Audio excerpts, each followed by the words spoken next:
Aryan Khan drugs मामले में political angle भी आ चुका है। एनसीबी पर ही सवाल उठ गए हैं। कहा गया कि ये जो रेड है ये तो पैसों को लेकर, फिरौती को लेकर की गई है। आर्यन को छोड़ने के 25 करोड़ मांगे गए, जिसमें से 8 करोड़ अकेले समीर वानखेड़े लेने वाले थे।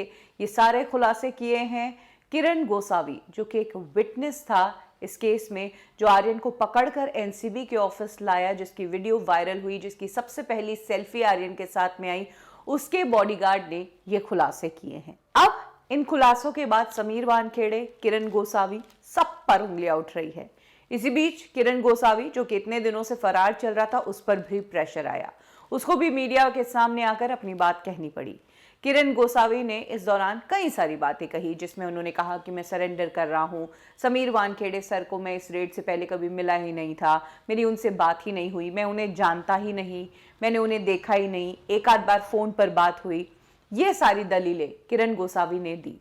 अब एक के बाद एक इस शख्स की सभी दलीलें जो है वो गलत साबित हो रही है, और इसके गलत साबित होने से कहीं ना कहीं एनसीबी पर फिर से सवाल खड़े होते हैं कि क्या वाकई में ये प्रभाकर सेल ने जो खुलासे किए हैं एनसीबी को लेकर, ये सही किए हैं। किरण गोसावी ने जो बात कही कि उसने कभी समीर वानखेड़े को देखा ही नहीं, कभी उनके साथ बैठे ही नहीं हुए, उस बात को गलत प्रूफ करने के प्रूफ्स सामने आ चुके हैं।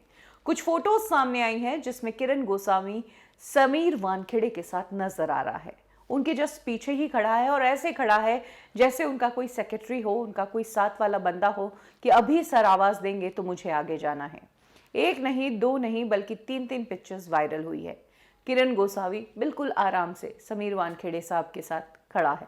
तो ये एक और उसकी दलील जो है गलत प्रूव हो गई कि समीर वानखेड़े से कभी मिला नहीं, साथ में पिक्चर्स सामने आ गई है।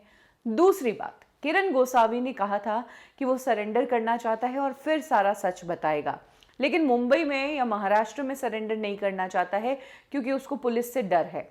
उसको डर है कि उसके साथ कुछ गलत होगा, इसीलिए वो लखनऊ में सरेंडर करेगा। अभी तक उसके सरेंडर करने की खबर ही नहीं आई है, और आ गया है एक और बहाना कि लखनऊ के पुलिस स्टेशन में मैंने कॉल किया था, मुझे वहां के एसपी ने मना कर दिया। उन्होंने कहा कि हमारे पास पावर ही नहीं है तुम्हारे खिलाफ कोई एक्शन लेने की, इसीलिए तुम यहां पर सरेंडर मत करो, इसीलिए मैंने सरेंडर नहीं किया। यानी कि गोसावी, जिस पर सवाल खड़े हो रहे हैं, जिसको अब तक सरेंडर करके सच बताना चाहिए था, जो वो दावा कर रहा था, वो अभी तक उसने नहीं किया, अभी भी वो फरार ही चल रहा है। कई सारे मामले गोसावी पर दर्ज हो चुके हैं, और उसी के बॉडीगार्ड ने एनसीबी, समीर वानखेड़े, किरण गोसावी, सबके बारे में खुलासे किए हैं।